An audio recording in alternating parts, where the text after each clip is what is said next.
It's juicy, it's tender, and it's super flavorful. Yes, it's pork belly on the rotisserie. That is so good. I think that is it. No, that's it. Big thanks to Kamado Joe for sponsoring this episode. At the moment I have so many fresh herbs in pots like this in my garden. I planted these last year from seeds and now I got this beautiful bush. And we're going to use all of that to make a delicious pork belly. One I think you never had before. First, let's take a look at this beautiful pork belly. We got beautiful dark red meat, we got a lot of fat, and as you can see, it's a pretty large piece. So the plan is to put herbs into it and roll it up. And therefore the size kind of matters because you want to be able to roll it up like that. And if it's too small, you're not gonna make that happen. So that's a good excuse to get more pork belly. Now I can do this the traditional Italian way and just put spices in, roll it up. But the Chinese have a better way to do it. They like to take a knife and score into it. And thereby they're enlarging the surface on which you can have your seasoning. Of course, you also have the option to butterfly the meat, which means you open it up by slicing it all the way through. But this is just easier. I'm just gonna do a cross section from that. So I'm super maxing my amount of surface that I have to apply flavor to. Now we've got all these cubes and on the other side we just have our fat. Now personally I love this fat and I'm not going to remove it. However, I'm going to slightly score it. That's going to help it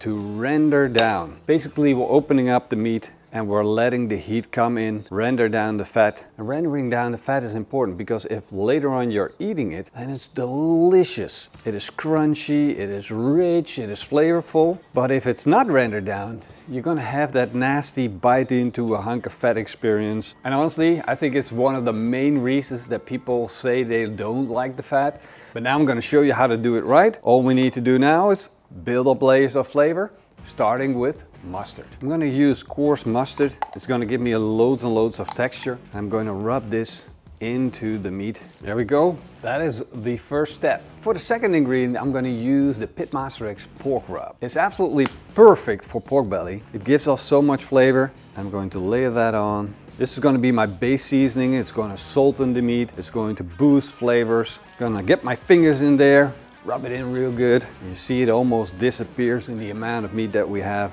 All right, let me put this aside because now it's time to work on my fresh ingredients. I've got this beautiful bush of thyme. It's 2 years old, so that means underneath here we have these wooden stalks. And if you buy thyme in the winter, you're gonna have loads and loads of stock. At the top here, there's this little green bit.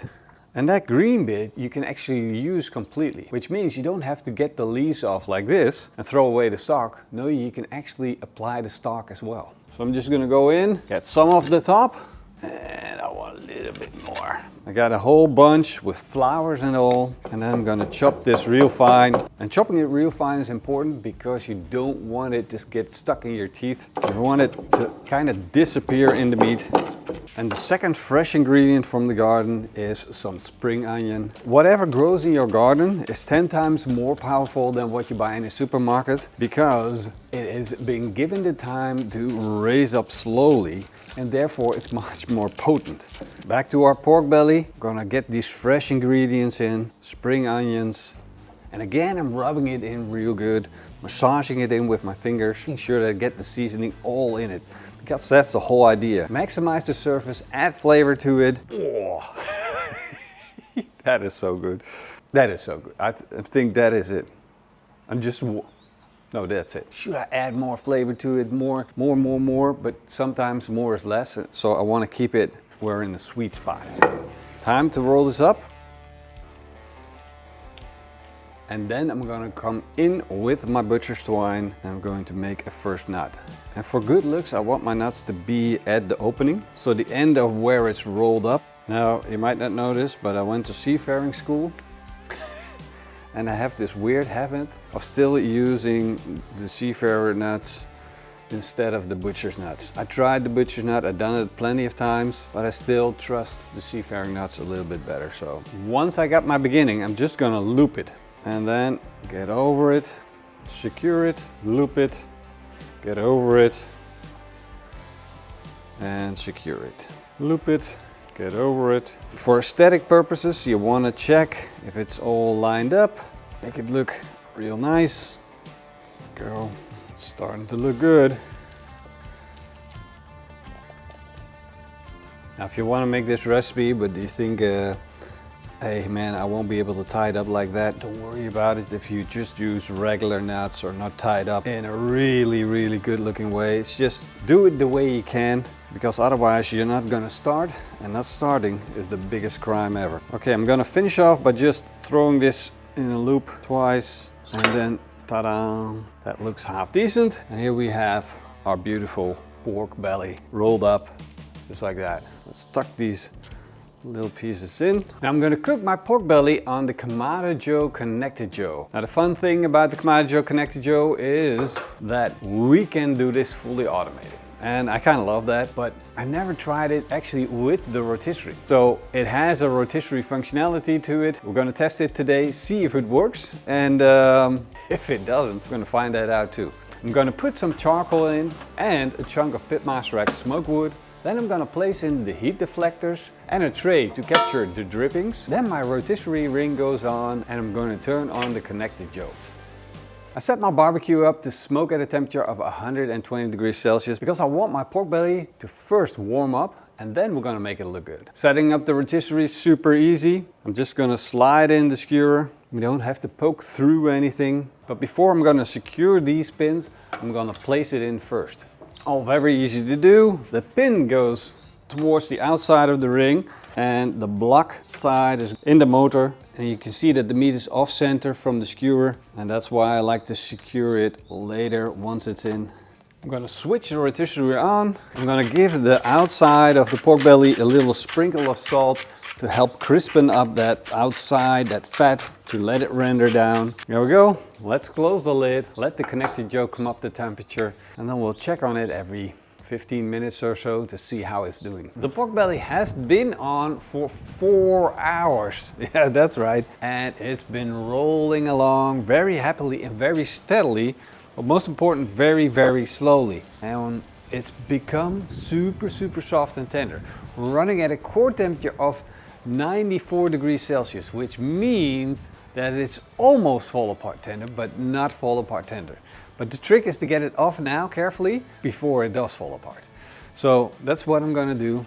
Oh, look at it. What a beauty. And since I got a load of wind here, I'm gonna let it rest. There you have it. I make a little tent and just let it sit underneath there. I just wanted to relax a little bit. I do want it to breathe, so some of the moisture can still come out. We can still have that beautiful crust on the outside. But with a small tent like this and all these openings, some of the moisture will evaporate while this stays nice and warm. And you gotta keep in mind that if you have a core temperature of 94 degrees Celsius on this roast, you're not gonna eat it at that temperature, so you might as well let it rest. I officially had enough of waiting. Let's just say it's not my strongest part. It is so soft and fall tender that even the strings are falling off. I'm suggesting we're just going to slice it through the middle and then take a look on the inside. So for me, that's always a magical moment. Oh. That is one good looking pork belly. Rotisserie roasted, slow cooked pork belly. We got a nice little bit of smoke ring on the outside, and it's packed full with flavors on the inside. Now that truly is something beautiful, but what is even more beautiful than looking at it is the way it smells. This is so mouth-watering. I just gotta get a bite. This is so good. But you know what it is with 65 degrees Celsius? It's real great and it tastes good. The fat render, when you take it all the way up to 94, the piece of meat becomes much lighter to eat. And with pork belly, which in itself is quite heavy on the fat, that is a warm welcome. I think this is fantastic. Incroyable. Really good. I've written down the recipe for you on PITMASTERX.com. It's very easy to follow. You can do this too. Oh, and make sure to check out our website, our web shop, support our channel with that. Thank you very much.